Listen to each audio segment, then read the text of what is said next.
Audace, c'est le premier podcast belge francophone dédié au wellness. Je suis Chloé Junico, mariée et maman de 2 enfants rapprochés. Curieuse et passionnée par le bien-être depuis toujours, j'ai créé ce podcast pour amplifier des voix, partager des récits authentiques et transmettre des clés concrètes. Ici, tu écoutes des conversations sans filtre avec des experts, des entrepreneurs et des invités qui nous aident à être alignés, outillés et bien informés. Pense à t'abonner et à partager l'épisode si tu veux soutenir le podcast. Comment fait-on le deuil de son propre accouchement quand on accompagne chaque jour la naissance des autres? Comment continue-t-on à respirer, à avancer, à tenir debout quand la vie s'est arrêtée là où on l'attendait le plus? Aujourd'hui, c'est de tout cela dont on va parler, avec Célia. Célia, je l'ai rencontrée dans un cadre sportif, une fille solaire, douce, déterminée. Et puis, naturellement, elle est devenue ma sage-femme. De celles qui posent une main sur l'épaule et qui, d'un regard, te disent qu'on va y arriver. Mais derrière cette force tranquille, il y a une histoire que j'ai mis du temps à pouvoir accueillir. Elle était prête depuis longtemps. Moi, il m'a fallu du chemin. Célia a traversé ce qu'aucune mère ne devrait vivre, la perte, l'inacceptable, le deuil périnatal, et avec cette violence, l'impossibilité de retourner en salle d'accouchement, tant la douleur était immense. Dans cet épisode, elle raconte, avec une sincérité bouleversante, avec une douceur qui ne lâche jamais, avec cette lumière qui, même dans l'ombre, trouve son chemin. Petit avertissement, cet épisode aborde la perte d'un bébé, la prématurité et le deuil périnatal. Si ce sont des sujets sensibles pour toi, écoute-le avec douceur et peut-être à un autre moment. C'est une histoire qui demande d'être reçue avec lenteur, avec un cœur ouvert. Bienvenue dans un épisode profondément humain. Hello Célia. Bonjour Chloé. Merci de m'accorder un petit peu de temps ce matin. Écoute Célia, je vais commencer par te demander s'il te plaît de te présenter. Je m'appelle Célia, j'ai 33 ans.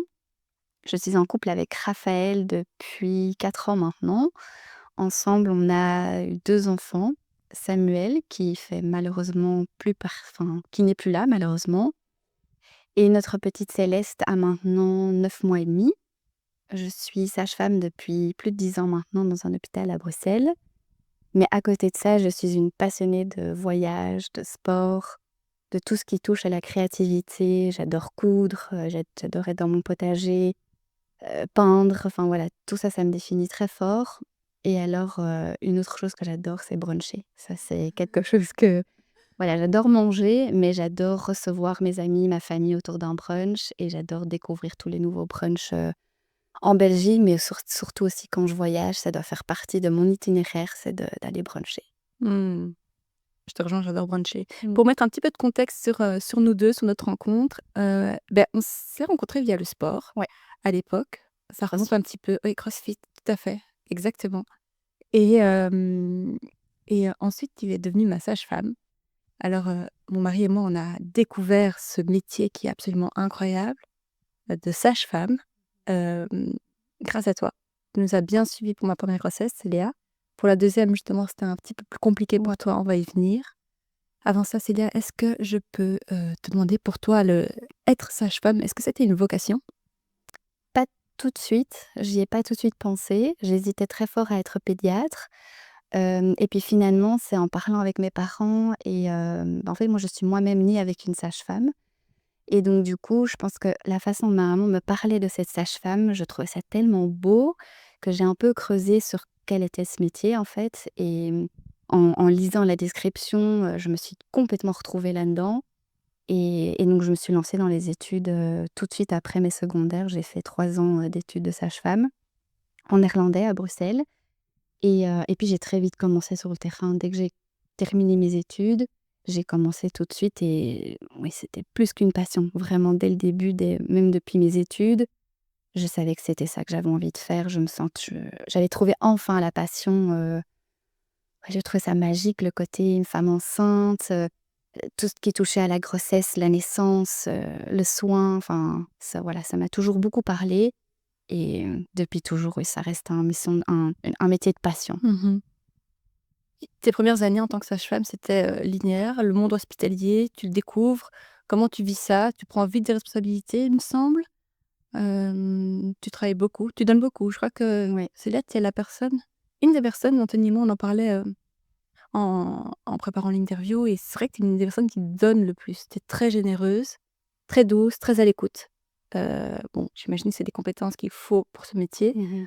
Mais toi, est-ce que ta bonté t'a pas un peu grillée parfois? Ouais.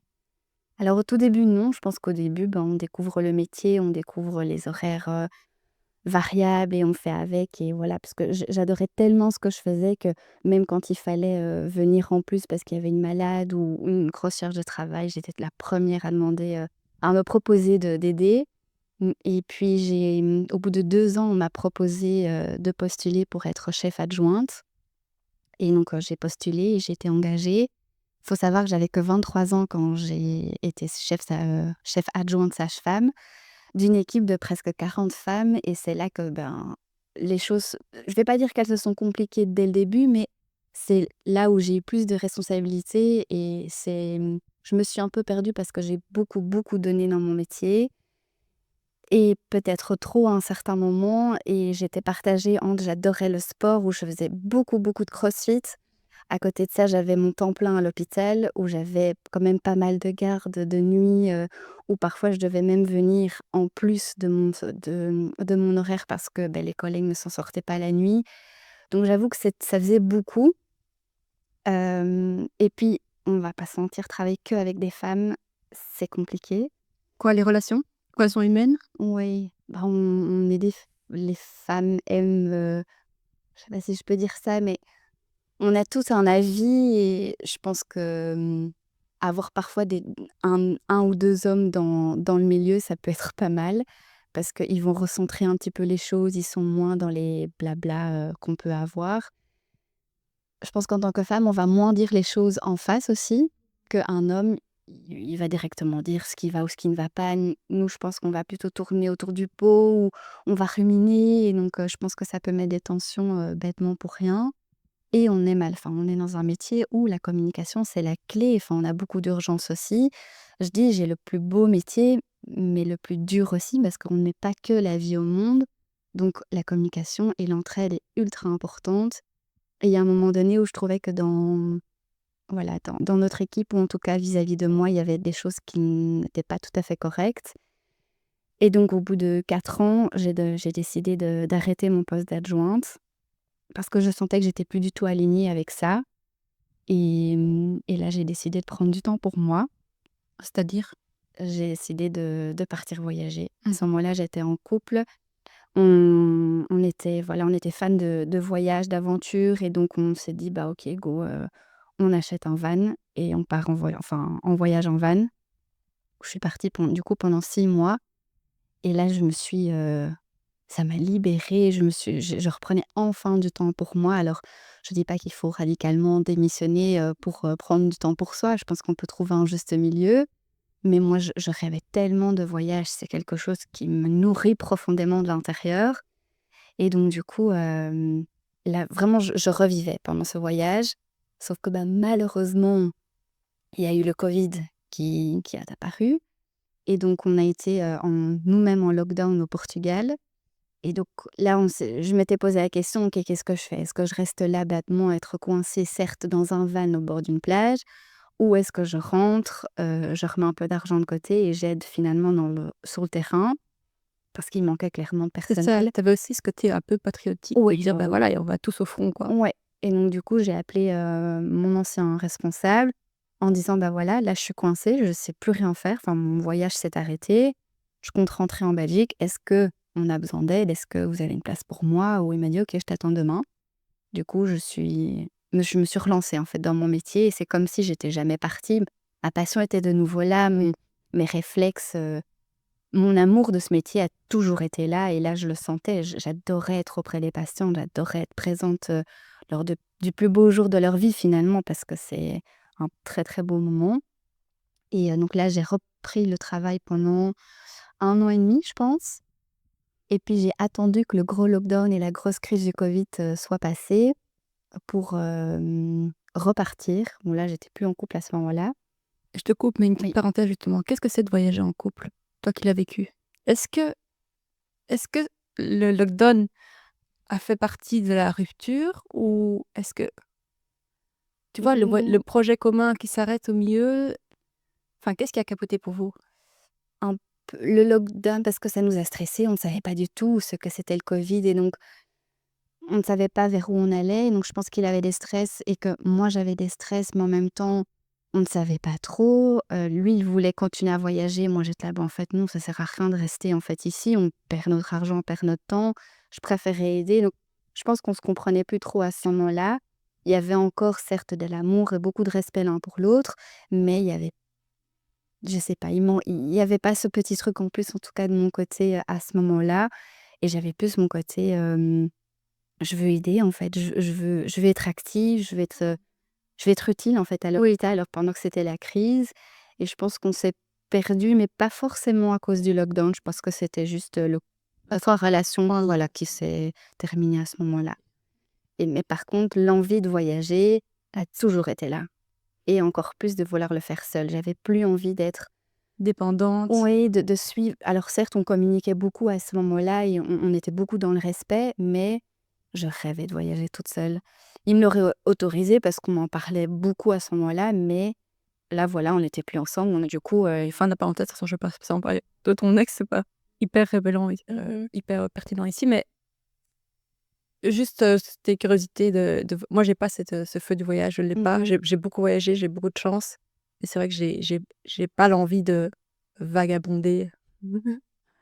Mais bon, fin de la parenthèse, mais donc toi, c'est ton cas, tu avais envie de partir, Ouais, de voir ailleurs. C'est quoi cette envie de voyage? C'est découvrir d'autres civilisations? C'est est-ce aussi, que l'herbe est plus verte ouais. qu'ailleurs? C'est se renouveler? C'est avoir du c'est quoi la C'était motivation pour vraiment de partir? me retrouver parce que je suis quelqu'un d'assez réservé, qui va pas forcément spontanément aller dans un grand groupe ou parler devant beaucoup de pe je me sens très vite mal à l'aise et donc j'avais envie de sortir de cette petite bulle de ce cocon, de ce confort qu'on a finalement ici Ouais. et mais aussi de rencontrer des nouvelles cultures, des nouvelles personnes, des nouvelles habitudes, des nouvelles choses à manger, enfin plein d des paysages, tout ça, enfin être curieux, enfin je suis très quelqu'un de très curieuse et là, du coup, je me suis dit, «OK, c'est le moment». 2021, il y avait une petite porte ouverte pour Mmh. partir. Je savais pas où je voulais aller. Je vu que j'adore voyager, moi, c'était peu importe où, tant que je peux quitter la Belgique et là, je vois que le seul pays du moment qui était ouvert, c'était le Mexique. Je préviens mes parents, je leur dis: «Voilà, je démissionne, j'ai trouvé un vol, je pars dans X temps au Mexique toute seule». Là, mes parents se sont clairement décomposés. Je parlais pas espagnol, voilà, je ne connaissais rien de la culture mexicaine, j'avais fait aucune recherche, mais je m'étais dit: «Je sais pas, mon instinct m'appelle». Je me suis dit: «OK, let's go». Il y avait une retraite de yoga là-bas, donc je commençais par une petite retraite bien entourée, pour prendre du temps pour moi, mais pour aussi être, voilà, pas tout de suite dans l'aventure toute seule et et au bout de cette semaine-là, je suis partie toute seule pendant 3 mois découvrir, un pays qui m'a transformée, tout était magnifique. Les gens, les paysages, la nourriture, tout, c'était incroyable. Et là, je me suis clairement ouverte, j'étais finalement jamais seule. Parce qu'en auberge, on est tout le temps accompagné, on est tout le temps entouré de jeunes qui ont ce même état d'esprit, c'est de: «Je fais une pause dans ma carrière, je me pose plein de questions, je sais pas vers où je vais, mais je trouverai des réponses sur la route» et c'est clairement ce qui m'est arrivé. Quelle réponse tu as trouvée?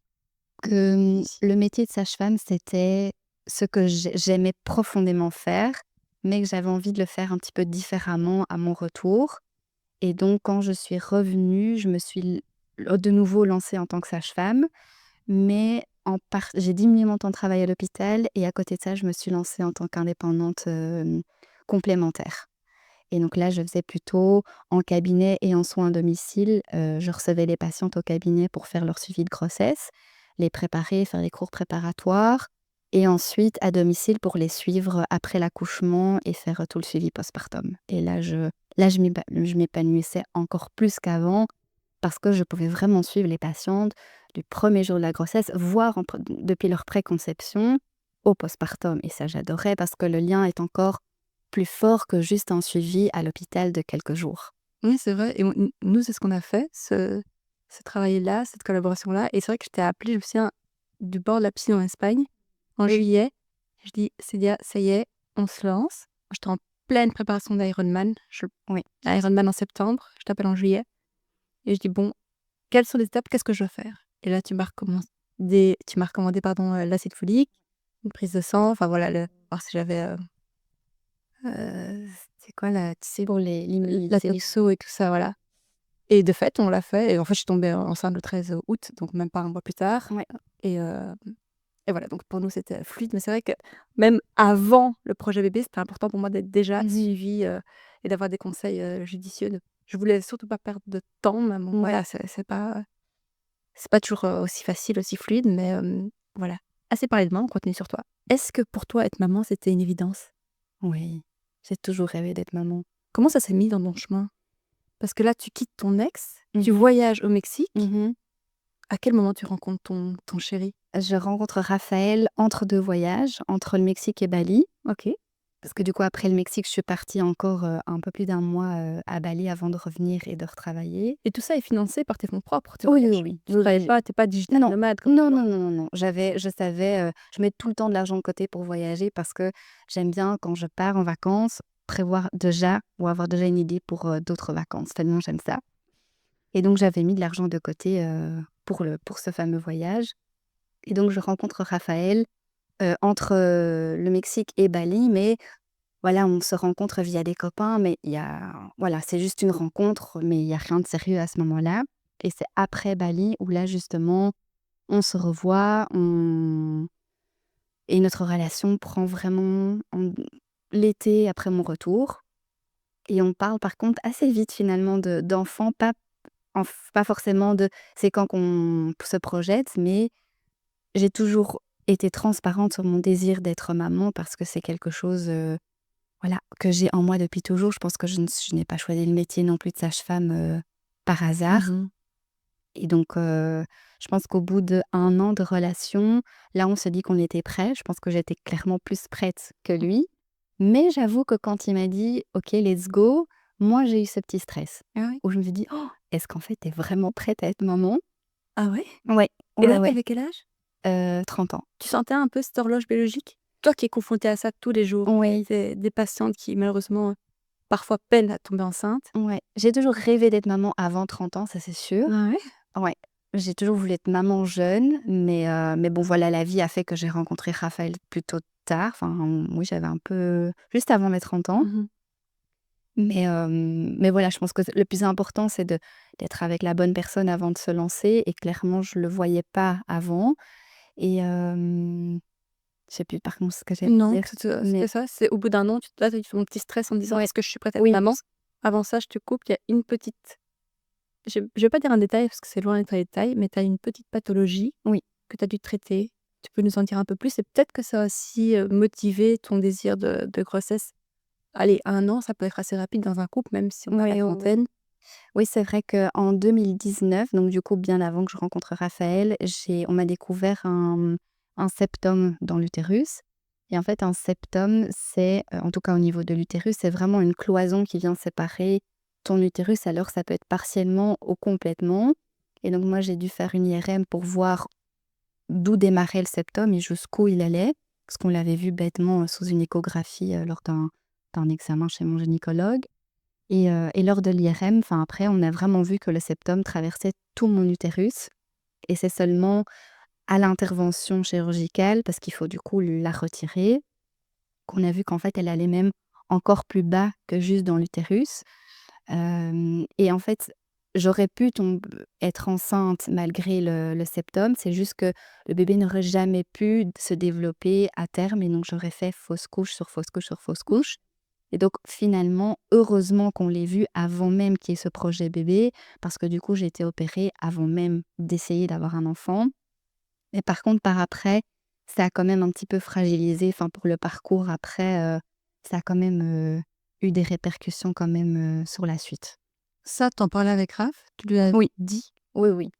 Et est-ce qu'il y avait des symptômes, à part la radio? Est-ce que tu aurais Mmh. pu le voir? Tu avais des symptômes? Ouais, en fait, je j'ai jamais osé en parler, en tout cas avec mes mes copains de Tes l'époque. partenaires, ouais. Oui, Voilà, j'ai eu 2 longues relations et dans ces 2 longues relations, à chaque fois, je me plaignais d'une douleur, mais elle était pas là tout le temps et Oui, donc d'une gêne. j'avais l'impression que Mmh. c'était moi qui étais peut-être stressée ou après toujours tout avec, mes ex, ça a toujours été beaucoup dans la communication et dans le respect, mais donc on comprenait pas ce qu'il y avait lors de j'en ai jamais même parlé à mon gynécologue parce que Ah oui. j'avais l'im j'avais même peur, je pense, d'en parler, or que j'aurais dû Alors que clairement maintenant oui. oui, oui, oui, tout à fait.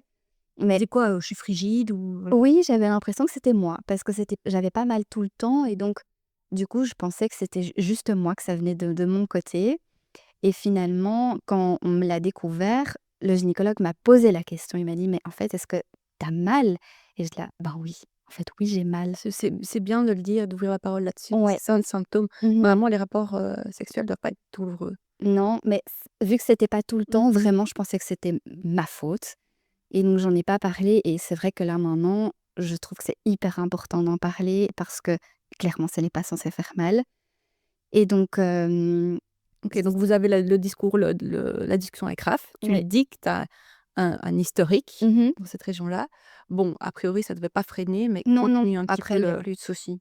l'histoire, donc essai bébé, Ouais. ça marche. Oui, au bout donc moi j'arrête ma pilule en décembre et je tombe enceinte en juillet pour la première fois où là, je suis hyper contente, vraiment, je suis hyper, hyper heureuse.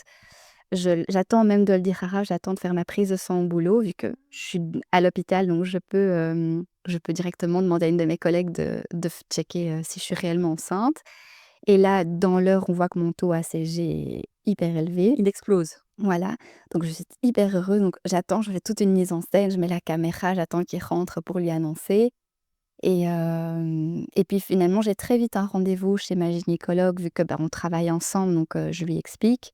Donc elle m'intercale et je pense que là, je dois être à 3 4 semaines, donc encore très, très tôt finalement dans la grossesse et donc elle me prévient tout de suite: «Première échographie, Célia, si on n'entend pas de petit cœur, c'est normal, c'est trop tôt, il faut attendre minimum les 6 à 8 semaines avant d'entendre. Donc on va juste voir si, hem, la poche est mise au bon endroit quoi, enfin, s'il y a une petite Oui. poche», et donc elle me fait, l'examen. Elle regarde et puis, elle me dit: «Ah, je suis désolée, je vois une petite poche, mais je vois pas d'embryon». Ah. Je me dis: «Bon, zut». Enfin voilà, je pleure, je suis triste bien sûr et puis elle est encore en train d'examiner et puis elle me dit: «Attends, attends» et en fait derrière la petite poche, il y avait une autre petite poche et donc il y avait, dans cette poche un embryon. Donc j'avais un œuf clair et une autre poche avec un embryon et donc là, moi je passe vraiment, du pleur au rire et enfin même ma gynécologue était hyper soulagée pour moi. La Raph était pas avec moi parce que malheureusement il avait pas pu être là, mais donc après je l'appelle, en mode je pleure et je ris et bref, tout se passe bien à ce moment-là. Mais elle me dit: «On se donne quand même rendez-vous dans 1 à 2 semaines pour quand même voir enfin pour la suite de cette petite poche, elle allait normalement partir spontanément toute seule, donc si j'allais avoir quelques petites pertes de sang, c'était normal. J'ai pas de perte de sang, je pars même, 1 semaine en vacances à ce moment-là et à mon retour, je vais à mon contrôle et là, malheureusement, le petit cœur, battait plus, et donc du coup, ben, il faut passer par, ces médicaments qu'on nous donne pour, et faire évacuer, l'embryon, quoi. Ça, j'ai trouvé très, très dur.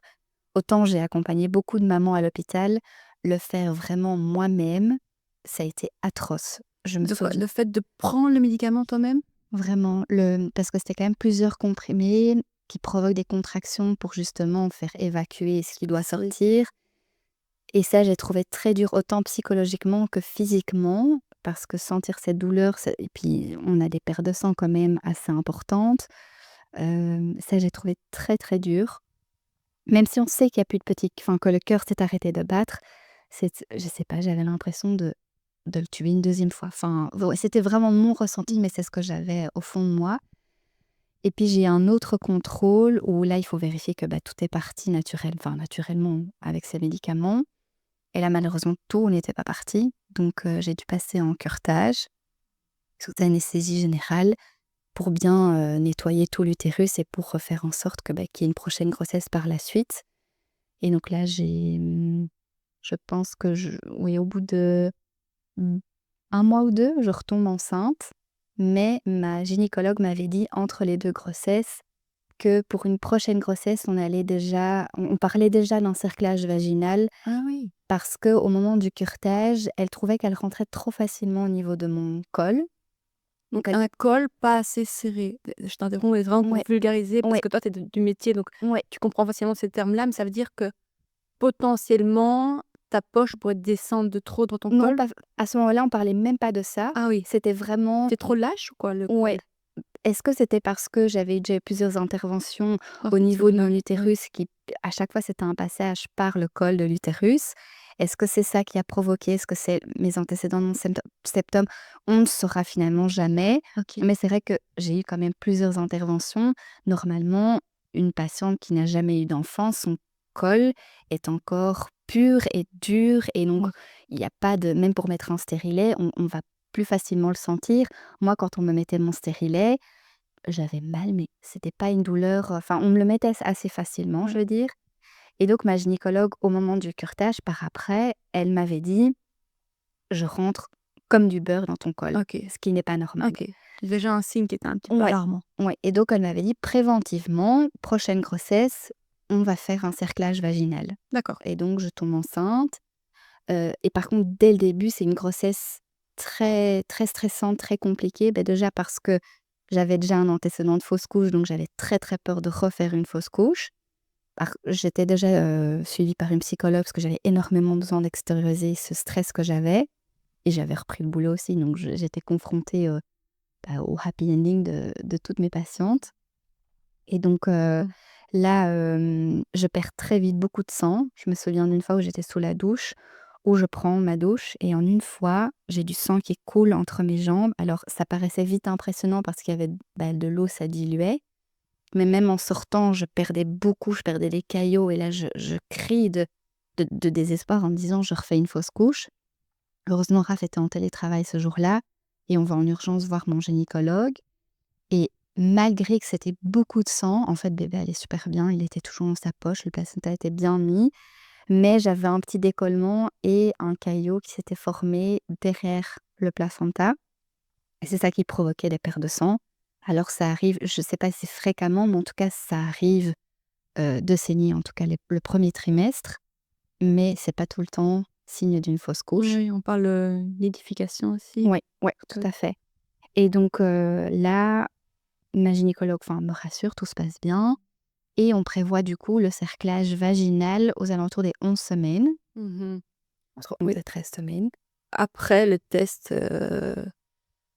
c'est de Oui, le NIPT. chromosomique, Oui, oui. la Comment on te l'appelle encore? le NIPT test. Le NITS, oui, voilà, pardon. Et donc là, je pense que mon cerclage, oui, j'étais à 11 semaines plus ou moins. 11 semaines, peut-être un peu plus tard. Non, 11 semaines et là, tout se passe bien, c'est sous anesthésie locale, pas générale, locale. Donc je sens un petit peu, mais voilà. Puis les semaines passent, je commence à contracter, je suis à 19 semaines. Tu travailles toujours à ce moment-là? Non, je suis écartée tout de suite. Ah oui, dans votre milieu, vous êtes écartés? Oui, OK. en tant que sage-femme, on est écarté tout de suite, heureusement et encore même plus pour mon parcours à moi parce que j'ai commencé à très vite contracter en plus des saignements. Les saignements n'ont jamais, enfin, ils ont diminué mais ne se sont jamais arrêtés, mais finalement le bébé continue à bien se développer, il grandissait bien. Mais j'ai commencé à contracter, mais ça, ma gynécologue me disait: «Vu le parcours, vu ta morphologie, je suis quelqu'un de mince, Mmh. et que j'avais un petit utérus et aussi vu que j'avais été opérée de mon septum», on me disait un petit peu enfin, on ne savait pas trop comment allait réagir mon utérus. Donc on me disait: «Si tu contractes, c'est normal. Tu as juste un utérus qui est plus contractile que pour une autre maman». Donc je m'étais dit: «OK, je contracte». Sauf qu'il y a un soir où vraiment je contractais de plus en plus et trop régulièrement et je sais que moi-même en tant que sage-femme, je donne le conseil de si on contracte toutes les 5 à 10 minutes pendant 1 heure, si c'est douloureux, il faut aller à l'hôpital. Mais pour moi, c'est des conseils que je donne à terme, en fin de grossesse. C'est pas normal qu'à 19 semaines, je sois sur mon ballon en train de souffler et donc je dis à Raph: «Là, c'est pas normal, il y a quelque chose qui va pas». Je le sens pas, vraiment, je sens mon bébé bouger, mais ces contractions deviennent de plus en plus douloureuses et Je n'arrivais même plus à parler, à la contraction, c'était pas normal, pas à 19 semaines. Et donc, je finis par, quand même contacter ma gynécologue, quelques jours plus tard, parce que j'attends et je prends sur moi en me disant: «Célia, dérange pas», donc j'attends quelques jours et en plus, on était en plein période de fête et donc encore Mmh. moins envie de déranger. Mais donc je décide quand même d'appeler ma gynécologue, au soir en disant: «Voilà, je contracte beaucoup trop». Elle essaie de me rassurer tant bien que mal et m'intercale le lendemain matin en consultation et là, elle me fait une échographie directement. L'échographie, en tout cas, sur le ventre, tout est nickel. Bébé va bien, son petit cœur bat bien, il grossit bien. Elle me dit: «Bah, voilà, tu contractes, mais de nouveau, c'est lié à ta morphologie, c'est tout à fait OK. En tout cas, bébé va bien». Mais elle me dit: «Il y a quand même un cerclage, donc on va vérifier au niveau du cerclage si tout est encore en place et si à ce niveau-là, rien n'a changé parce que les contractions, c'est OK d'avoir des contractions, mais elles ne peuvent pas avoir une influence au niveau du col de l'utérus». Donc c'est ça qu'elle voulait vérifier et donc au moment de l'examen, du coup, c'est par sonde vaginale qu'on vérifie. Là, on voit que, les contractions ont eu un effet sur mon col Mmh.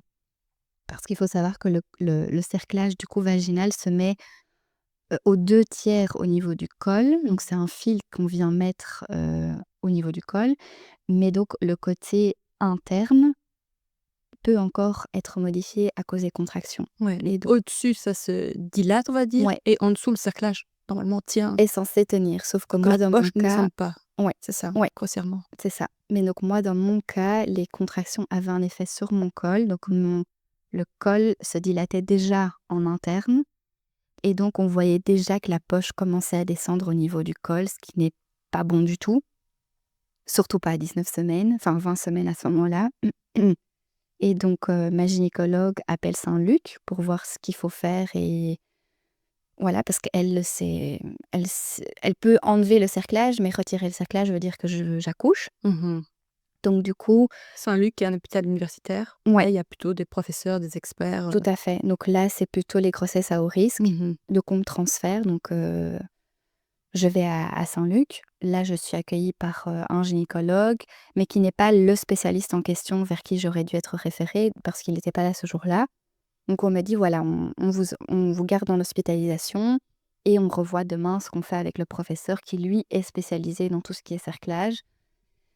Et là, le lendemain, je rencontre le professeur, il m'examine et là, il passe pas par 4 chemins. Il me dit clairement que c'est une situation qui est très critique, que certes le bébé va bien, mais on est beaucoup trop tôt. Le bébé n'est pas du tout encore viable à 20 semaines. Donc là, il me propose 2 choses. Il me dit: «Soit on retire, le cerclage et on attend et on voit ce qui se passe, soit on réessaye de remettre un cerclage qui un peu plus fort pour tenir encore le plus de semaines possible, tout en repoussant cette petite poche le plus haut possible dans l'utérus». En Belgique, à partir de quelle semaine, enfin quelle, ouais, SA, on va dire, semaine améliorée, on considère qu'un bébé, va être, viable ou en tout cas réanimé? 24 semaines. 24 semaines. Tu étais Ouais. à 20 semaines pour toi. Ouais, j'étais à 21 quand je suis arrivée, sur Saint-Luc. Donc du coup, je m'étais dit: «Il me reste 3 semaines», voire un peu moins parce que pour certains cas, ils en discutent avec les gynécologues, avec les pédiatres, voir est-ce que c'est OK de réanimer un petit peu plus tôt. On parle de 23 et 5 et 6, hein, pas 22. Donc je m'étais dit dans ma tête: «Il faut que je tienne, il faut que je prenne que je tienne bon pendant un gros 3 semaines». Pour moi, c'était OK. J'aurais pu encaisser encore cette douleur, je voulais mon bébé, j'aurais tout fait pour avoir mon bébé et donc le professeur me propose donc, Ouais, les 2 ces 2 alternatives. propositions, enfin ces 2 alternatives. Tu en parles avec Raph. Oui. Et là, en moi-même et même face à lui, je lui dis: «Hors de question de ne rien faire. C'est pas possible de me dire: "On retire ce cerclage et on attend"». Pour moi, c'était juste pas possible, enfin inimaginable. Donc on choisit l'autre option, c'est de retirer le cerclage, de repousser la poche dans l'utérus et de remettre un fil. Donc ça se fait, après avoir fait une amniosynthèse. Parce que du coup, le risque était et donc ça, le professeur était transparent avec ça en disant: Le gros risque maintenant, c'est qu'il y ait déjà une infection parce que le fait que la poche se retrouve en partie dans le col et non en partie dans le vagin peut provoquer des infections parce que du coup, le vagin n'est pas du tout une zone stérile et donc des bactéries pouvaient déjà remonter dans l'utérus et ça n'aurait pas été bon pour le bébé. Donc on me fait une amniosynthèse. Cette amniosynthèse-là, je la sens pas. Donc c'est en fait une aiguille qu'on va mettre, enfin, qui transperce en fait le ventre sous échographie. On va venir prélever en fait le liquide du bébé et on va l'analyser et voir s'il y a une infection au niveau du bébé. Je confirme, j'en ai fait une aussi. C'est pas agréable, mais c'est pas ultra douloureux. En Non. tout cas, pour moi, celle que j'ai Ouais, vécue. Tu vas nous en dire une deuxième après, qui était bien différente. ouais. Mais en tout cas, moi, je te rejoins, c'est tenable. Mmh. Mais là, en fait, oui, j'ai pas, je vais dire c'est gênant, mais c'est pas douloureux. Et puis je savais que c'était ça qui allait définir la suite aussi De toute façon, quand on du te demande, parcours. voilà, c'est vrai que Voilà, tu réfléchis pas, voilà. Non, j'avoue que c'est la santé du bébé, donc tout à fait. Et donc on prélève et là, on nous dit: «Voilà, il faut attendre quelques heures avant d'avoir les résultats». Sauf que finalement, il y a une place qui se libère en salle d'opération et le professeur décide quand même de dire: «Bon, ben voilà, il y a une place, on va en salle d'opération et on va retirer cerclage, en remettre un deuxième». Ça a été assez brutal en une fois parce qu'en quelques secondes, il fallait aller en salle d'opération et se dire qu'on avait de gros risques de perdre notre bébé parce que la poche aurait pu péter lors de l'intervention. Donc on était tout à fait conscient des risques, mais on voulait prendre, voilà, on voulait mettre toutes les chances de notre côté pour sauver notre bébé. et ce qui est fou, c'est que toi, tu es aussi de l'autre côté du métier, tu comprends tout ça. Tu Oui. comprends la nécessité de parfois aller vite, parfois ça va vite, tu pas préparé, mais il faut y aller. Oui. Toi, tu sais tout ça. À un moment donné, il faut arrêter de réfléchir et se dire: «Go, on suit, il y a une place maintenant, Oui, et tu c'est comprends toute peut-être cette cette dynamique heure-là». aussi, tu sais, un peu administrative, en disant: «Bah, il y a le bloc qui se libère, go, Oui, quoi, il y a pas le temps». oui, Quand tu es patient et parfois tu comprends pas un peu tous les tenants et aboutissants du monde hospitalier, tu peux être surprise. c'est vrai. Mais ouais. Mais là, je réfléchissais pas. J'avais qu'un objectif, c'était de sauver mon bébé et donc j'ai suivi. Le professeur me disait: «OK, go maintenant, Ouais. go, go». Par contre, ce qui était délicat, c'était pendant l'intervention, on est conscient parce que je sais pas, c'était pas une anesthésie générale. Donc on entend les professeurs parler entre eux parce que, bah, Saint-Luc, du coup, il y a plusieurs gynécologues, il y a des assistants, enfin, il y a quand même beaucoup de monde dans la salle, donc c'est assez impressionnant. Raph était avec toi? Non, il pouvait pas. OK. Il pouvait pas être dans la salle, il devait patienter dans la chambre et donc ça, c'était difficile aussi parce que on est face à soi-même à se dire: «Bon, si là, maintenant, le professeur dit: "Malheureusement, la poche s'est fissurée" ou bah, on arrête». Je savais très bien, fissurée, rompue, peu importe, on arrêtait tout. Donc j'essayais de me projeter très fort, de me raccrocher à une idée, c'était d'avoir mon bébé, dans quelques semaines, voire quelques mois plus tard et donc l'intervention se passe et alors il me disait aussi, un détail qui était important, c'était il a retiré pas mal de liquide, lors de l'intervention. Oui, parce que vu que je contractais, bah et qu'on allait refaire un cerclage, ça allait mettre beaucoup de tension au niveau du col OK. et pour enlever un petit peu cette pression, bah, il a retiré quand même pas mal de liquide amniotique pour qu'il y ait moins de pression par après et nous avoir plus de chances, en fait, que le cerclage tienne le plus longtemps possible par après. C'est dangereux de pas avoir assez de liquide amniotique? De pas en avoir assez, oui, parce que pour le développement du Mmh. bébé, c'est important, mais à ce terme-là, Oui. ça se con on continue à en produire et donc ça, il y avait aucun problème. Donc c'était pas les quelques seringues qu'on m'a retirées Oui, qui oui. allaient changer quelque chose. Mais par contre, c'est vrai que par après, j'ai trouvé que mon ventre était plus petit qu'avant l'intervention. Oui, je me permets de poser la question parce que c'est vrai que moi, c'était un des problèmes avec ma deuxième grossesse. C'était aussi pour ça qu'on a fait, une amniosynthèse, c'est que j'avais pas de liquide, j'avais pas de Ah ventre, oui, j'avais pas de ventre. ouais. Mais là, j'en avais Tout en tout petit. cas plus qu'assez pour en retirer en tout cas. Et donc là, l'intervention finalement se passe très bien. Le professeur me rassure, il est hyper content de ce qu'il a pu faire et donc je suis confiante. Je me dis: «OK, il est confiant, je suis confiante, je dois faire confiance aux personnes qui m'entourent. Je suis finalement au meilleur endroit pour être suivie pour cette grossesse-là» et donc là, il me dit: «Maintenant que le cerclage est fait, je devais rester hospitalisée pendant 2 semaines parce que le risque d'infection était toujours là. C'est pas parce que la myosynthèse était bonne que je n'allais pas pouvoir m'infecter par après, parce qu'il y a Mmh. quand même une intervention et que ça faisait quand même plusieurs jours que mon col se dilatait avant ça aussi, donc un risque d'infection quand même des jours précédents. Donc là, je dois juste être observée. Donc on me met un monitoring 1 à 2 fois par jour, voir si je contracte. On écoute le petit cœur du bébé et on vérifie vraiment plusieurs fois par jour mes paramètres, donc entre autres ma température. Et donc 1er jour, tout se passe bien, bébé va super bien, ma température est nickel. Donc je me dis: «OK, c'est un jour de gagné, on est à 21 semaines et un jour». Donc je me dis: «OK, 1». Puis le 2e jour, tout va bien. 3e jour, là, par contre, je sais pas, je me sens pas bien, je commence à avoir mal de tête et je sens que je suis très vite irritable aussi et je sens que mon bébé, bouge moins à ce moment-là. Donc je préviens la sage-femme, je lui dis, je fais: «C'est bizarre, d'habitude, je le sens bouger même si je suis qu'à 21 semaines. Je sais que c'est tôt, mais je sentais déjà mon bébé bouger depuis mes 16 semaines». Donc voilà, j'étais comme en connexion avec mon bébé très tôt et et là, la sage-femme me dit: «Non, non, on va mettre un monitoring, ne vous inquiétez pas, 21 semaines, c'est tout à fait normal de le sentir moins bouger». Je me dis: «Bon», je me rassure Pourquoi? à des petits parce que c'est tôt dans la Ah grossesse et oui, donc OK, du comme ça. coup Bah, moi, j'ai senti très tôt aussi. ouais, 19 là et Mathis, c'était 13, enfin Anthony et moi, ouais, on l'a senti, mais j'avais très peu de liquide. Peut-être que c'est dû, je sais pas. ouais, Très tôt, j'ai senti moi le aussi début. 16 semaines, donc c'est très tôt aussi Tôt. pour finalement une grossesse, enfin une De 19, première. 20, 21, c'est vrai. Ouais et donc elle m'avait dit 21 semaines, c'est normal. Donc je me Mmh. dis: «OK», je me raccroche à ce qu'elle me dit, c'est normal. Elle me dit: «Célia, lâche ton métier, Mmh. juste écoute ce qu'on te dit et ce qu'on te conseille». Donc j'essaye de me reposer, et au fait, toute la matinée, je sais pas, je me sens pas dans mon état normal. Je sens qu'il y a quelque chose et début d'après-midi, on vient reprendre mes paramètres et là, je dis: «Là, j'ai vraiment mal de tête, je me sens pas très bien». Et là, effectivement, on vérifie ma température et je commence à avoir de la fièvre. Et là, je prie pour que ce soit pas une infection au niveau du bébé, mais que ce soit plutôt juste moi qui deviens un peu malade et que je vais devoir prendre, bêtement un Dafalgan et que ça va passer. On me donne un Dafalgan, mais ça ne passe pas. Et là, je vois une assistante arriver, une deuxième assistante, je dis: «Oh là là, là, tout s'enchaîne» et là, mes contractions commencent à reprendre. Et en une fois, je passais de plus de contractions à contraction après contraction. Je n'ai pas arrêté de contracter cet après-midi-là, hyper douloureusement. Je pleurais de douleur tellement ça faisait mal. Et là, on me dit: «Ben, la seule chose qu'on peut faire pour voir s'il y a une infection, c'est de nouveau de refaire une amniosynthèse, en plus d'une prise de sang chez moi».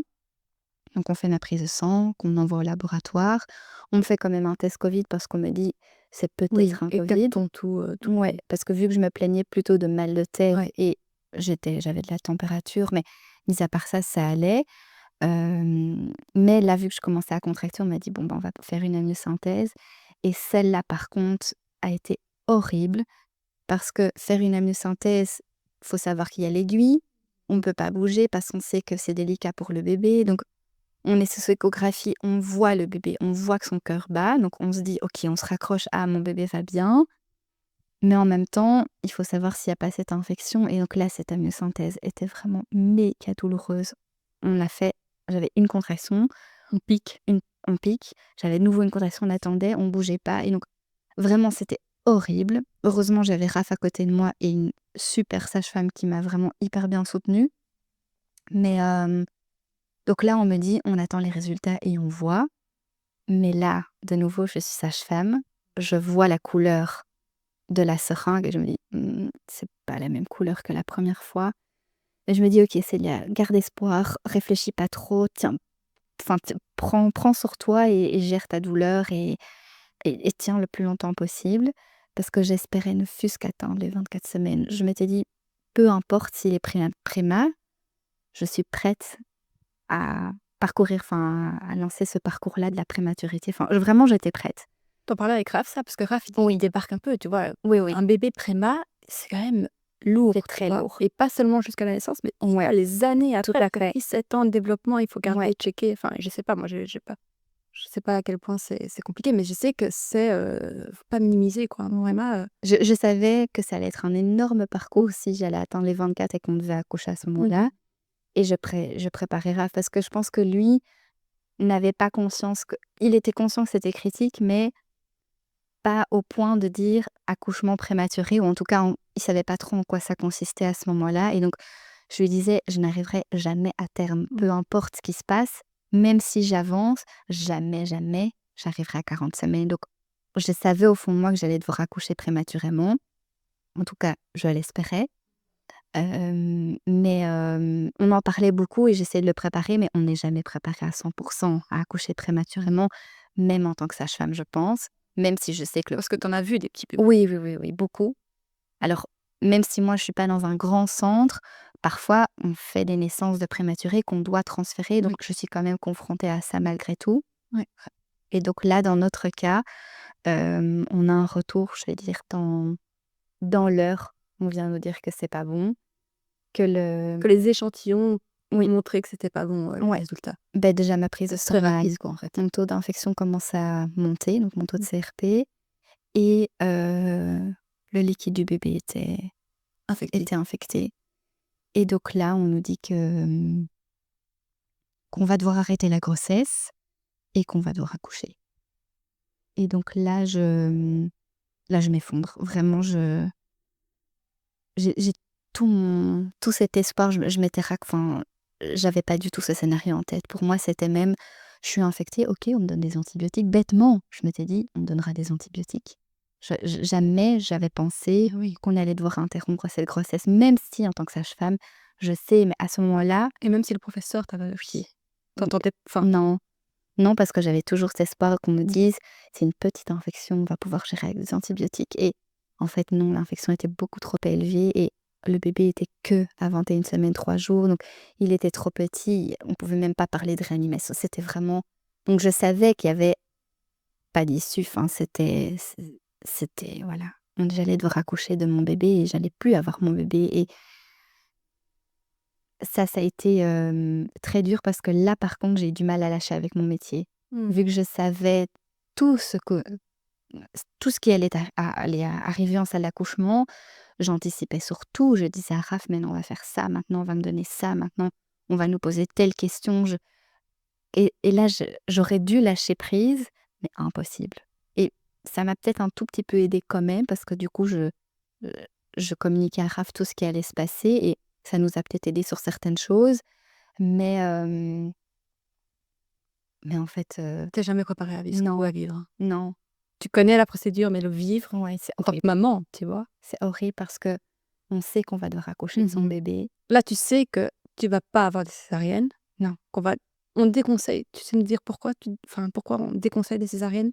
Beh, dans mon cas, en fait, on a retiré le fil du enfin, le cerclage pour accoucher par voie basse et on déconseille la césarienne parce qu'en fait, c'est quand même une intervention, c'est une ouverture. Ça fragilise aussi Ça peut-être. fragilise par après pour Mmh. la suite, pour d'éventuelles d'autres grossesses, et du coup, ça veut dire qu'on a un utérus cicatriciel avec une césarienne, donc c'est un peu plus compliqué par après. Enfin, il y a plus de choses à prendre en compte, en tout cas. Donc on le déconseille, et puis c'est quand même aussi confrontant aussi de faire son deuil avec cette cicatrice, et donc là, on a retiré mon fil et on me dit: «Il faut accoucher par voie basse». Et là, ton utérus qui contractait déjà suffisait à expulser ou il a fallu encore prendre des médicaments? Oui, là, on m'a donné les mêmes comprimés, que pour ma première fausse couche, même si c'est pas du tout le même terme, c'est le même médicament, pour provoquer les contractions, et là, j'ai continué à contracter vu que je contractais déjà, mais plus intensément, et en ayant retiré le fil, bah, du coup, j'étais déjà à 3 centimètres, donc moi, je m'étais dit bêtement: «Ça va être», je le sais, ça va être un petit bébé, ça va aller vite. Or que finalement, ça n'a pas été si vite que ça. La poche bloquait en fait, elle faisait comme une pression au niveau du col, mais ça ne j'avais pas plus de dilatation que ça.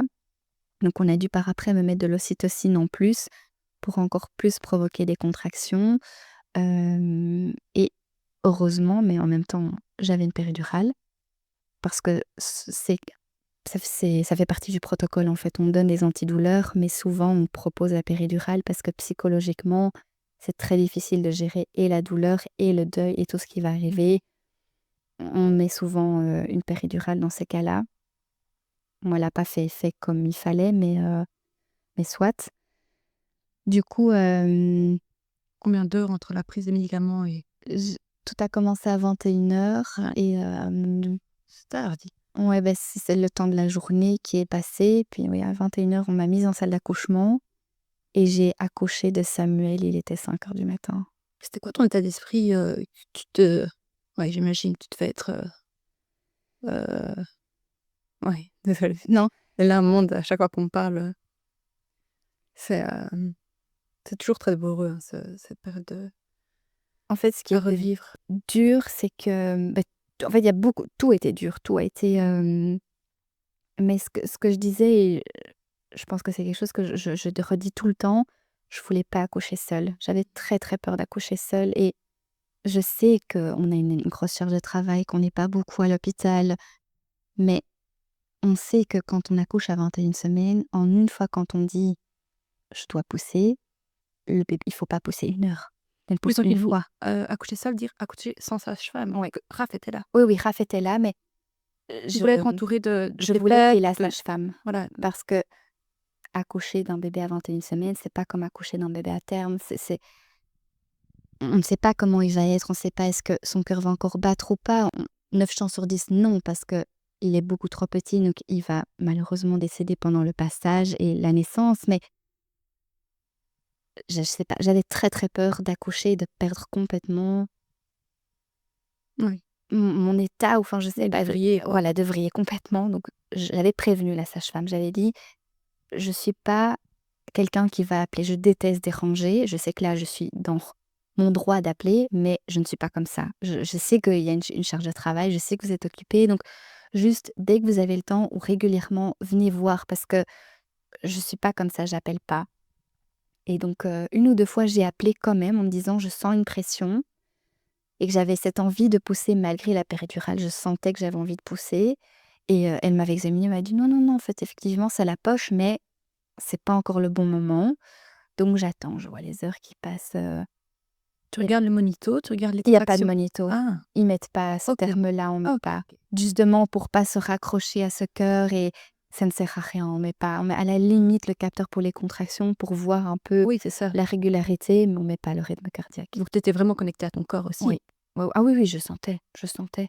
Puis même, heu je voulais être encore en contact avec mon bébé. Oui, tu avais du mal à le lâcher. Oui, j'avais tellement été en connexion depuis le début et je savais que il était un peu plus gros aussi, donc j'avais dit: «Je sais bien, tu te fais des réserves parce que tu vas Mmh. naître plus tôt, tu le sais que tu vas devoir te battre» et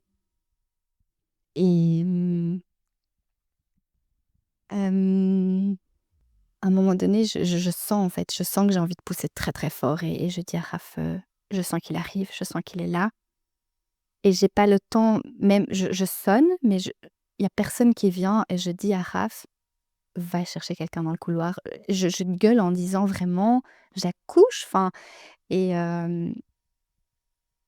Raph appelle la sage-femme, il revient auprès de moi. Je suis désolée, mais non. OK, quoi. Et là, j'accouche toute seule. Enfin, Raph est à côté de moi, mais j'accouche toute seule de Samuel et il est dans mes mains et la sage-femme arrive, peut-être 1 ou 2 minutes après, mais cette minute a été tellement longue et finalement, ma plus grosse peur, c'était d'accoucher toute seule et finalement, j'ai accouché toute seule. Après coup, je me dis: «Bah, c'est moi qui ai pu toucher mon bébé et c'est personne d'autre qui l'a eu dans les mains, en tout cas pas à ce moment-là». Donc j'essaye de prendre ça plus joliment en me disant, «Finalement, c'est moi qui ai fait mon propre accouchement». Mais d'un autre côté, j'avais tellement ce besoin d'être soutenue et d'être entourée et de certes, il y avait Raph qui était un énorme soutien parce qu'on était dans notre tristesse. Il y avait aucun bon mot, même s'il essayait d'être là, il y avait rien qui et puis il se sent impuissant, un papa. Qu'est-ce que tu veux qu'il fasse à part être, oui, Spectateur, oui. c'est ça, il sait Et rien puis il fait vachement faire. de deuil aussi, enfin, Tout à fait, il est de aussi triste, il vient aussi de perdre son fils et c'est toute une projection, enfin tout s'arrête, tout s'envole et tu là avec ton et bébé. donc là, tu le réceptionnes, tu le Oui, portes? il est entre mes jambes, j'ose pas le Tu mettre oses pas le sur toucher? moi. Ah ouais, non. Je l'ai dans ma main, mais j'ose pas le mettre sur moi parce que j'ai peur aussi parce que là, j'avais posé la question à Raph de: «Est-ce que tu veux le voir, Mmh. oui ou non?» parce que je sais qu'on va nous poser la question. Ça fait partie du cheminement par après pour le deuil et et moi, j'avais envie. Pour moi, c'était hors de question de pas le voir. Je voulais le voir et donc mais à ce moment-là, par respect pour lui aussi, j'ai préféré attendre. Donc là, quand la sage-femme est arrivée, ils le prennent, ils s'en occupent et ils le mettent dans une pièce à part pour on dit toujours: «On va les rendre beaux et propres» et pour que Ces gestes que toi, tu avais déjà tant fait. ouais. Donc je savais très bien. C'est horrible un enfant sans vie, quoi, tu vois? Oui, oui. Et donc là, Raph, il le voit? Quand il est entre tes jambes, il le voit? Non, il se retourne et il regarde pas? Il me regarde moi. Hein? Il me lâche pas du regard, il me regarde moi et c'est, même quand on part, on me le montre, lui il tourne le regard, moi on me le montre, je peux pas encore le prendre dans mes bras, mais on me le montre et je le trouve tellement il avait enfin c'était juste un bébé miniature, mais il était parfait et la première chose que j'ai dit, c'est: «Il ressemble à son papa».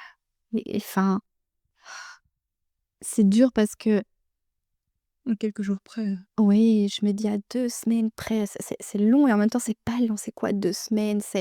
Et je me dis: «J'ai tellement fait des» j'en ai réanimé des bébés, je me dis: «Pourquoi est-ce que le mien on n'a pas le droit?» Et je trouvais ça tellement pas juste, je comprenais pas, enfin, là vraiment mon monde s'écroule. C'est il y a peut-être des personnes qui vont dire: «Il y a les choses encore plus graves ou quoi», mais vraiment pour moi à ce moment-là, mon monde s'est écroulé. C'était ma projection, mon rêve d'être maman, d'avoir une vie de famille, de tout, tout, tout s'écroule et on part avec mon bébé et cette heure-là était méga longue. On est là, oui, on vient d'accoucher. oui. Toi, tu as Et ton corps oh, qui a subi un accouchement. ouais et c'est comme un accouchement à terme, c'est juste que ton bébé n'a pas la même taille et que tu as pas ton bébé sur toi. Et là, on te laisse dans une chambre et t'attends 10 minutes, un quart d'heure, une demi-heure, 1 heure et demie et au bout d'une heure et demie, en fait, je leur ai dit: «Je fais redonnez-moi mon bébé». Ah oui, toi, tu voulais ça. Je voulais mon bébé, en fait. Je voulais même pas qu'on le touche, qu'on le nettoie, qu'on le juste redonnez-moi mon bébé, en fait. Je savais dans quel état il allait être, mais je voulais voir mon bébé et le sentir. Et donc là, à ce moment-là, Raph aussi décide toujours de respecter mon choix, mais je respecte le sien aussi et je les prenne moi, je pen Il t'amène le corps, en fait, oui, hein. oui, dans un petit drap et en fait, j'avais cousu une petite couverture que j'étais en train de le faire pour, sa naissance. Sauf que j'avais pas eu le temps de terminer, donc c'était finalement une mini couverture qui lui allait parfaitement. Enfin, voilà, l'univers, bref. Mmh. Il est dans la petite couverture que j'étais en train de tricoter et je le trouve tellement beau. Vraiment, je autant il y a des bébés qui ont quand un bébé est décédé in utero, ils sont parfois marqués, il y a parfois des malformations, mais là, c'était un bébé en parfaite santé. Il était bien jusqu'à la dernière minute, quoi, donc il a et on voit qu'il était apaisé et même par après, Raph a décidé de le voir quand même. J'aurais respecté s'il n'aurait Oui, pas bien voulu, sûr. mais enfin, s'il n'avait pas voulu le voir, mais moi, j'avais ce besoin et après coup, je suis très contente qu'il l'ait fait parce que ça l'a aidé dans son deuil et tous les 2 on s'est dit, malgré notre tristesse, on s'est dit: «Il a l'air hyper apaisé» et ça nous a aidés, ça nous a réconfortés de se dire: «OK, on voit qu'il a pas souffert» Mmh. et Quand tu l'as réceptionné, son cœur ne battait plus? non, OK. non, là, à ce moment-là, OK, donc combien de temps après pour toi de sortir de l'hôpital, de retrouver un petit peu ton chez toi? Là, tu étais hospitalisée depuis, quelques semaines même? là, Quelques j jours, quelques semaines? là, j'ai encore dû rester à l'hôpital, enfin, je suis restée encore 5 Ah jours. ouais, c'est ça. Normalement, on peut presque le jour même de l'accouchement, on peut sortir parce qu'être dans une maternité, tout ça, psychologiquement, c'est très, très Oui, dur. j'imagine. Mais moi, mon infection, en fait, était tellement haute que j'ai dû rester, en fait, encore 5 jours pour avoir, des antibiotiques et puis j'étais tellement faible aussi qu'on a dû, m'injecter du fer aussi par Mmh. après parce que j'avais perdu pas mal de C'était sang avancé, ouais. et donc du coup, je suis encore restée encore une semaine, après l'accouchement et ça a été très dur parce qu'on a envie finalement de rentrer chez soi, d'être dans son cocon, d'être même entouré ou pas, mais juste être chez soi, dans son canapé, non pas avoir des visites, alors tout le monde est bienveillant, hein, mais on n'a pas envie de voir du monde, on n'a pas envie de dire: «Oui, ça va», or que ça va pas du tout, parce qu'on pose la question: «Et comment vous allez aujourd'hui?» Tu es là: «Comment est-ce que tu veux que je réponde?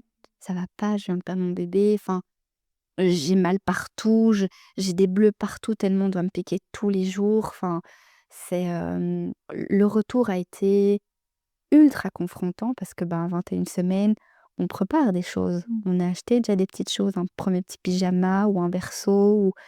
Et on m'avait proposé, Raph m'avait demandé: «Est-ce que tu veux que je range tout à l'avance avant que tu rentres?» Et j'ai refusé parce que j'avais besoin de le faire moi, ça faisait partie de mon cheminement et de mon deuil. Et donc c'est dur, mais j'ai eu besoin de passer par ces étapes-là pour avancer, pour j'ai pris mon temps, hein, j'ai pas tout d'emblée, mais moi j'ai voulu faire moi-même en tout cas, de tout ranger. Il y a autre chose qui t'a aidé aussi dans cette période de deuil Oui. de trouver un moyen de continuer à vivre, c'est, un peu un retour à toi, un retour au toucher, un retour à la nature? Mmh. Tu peux nous en parler?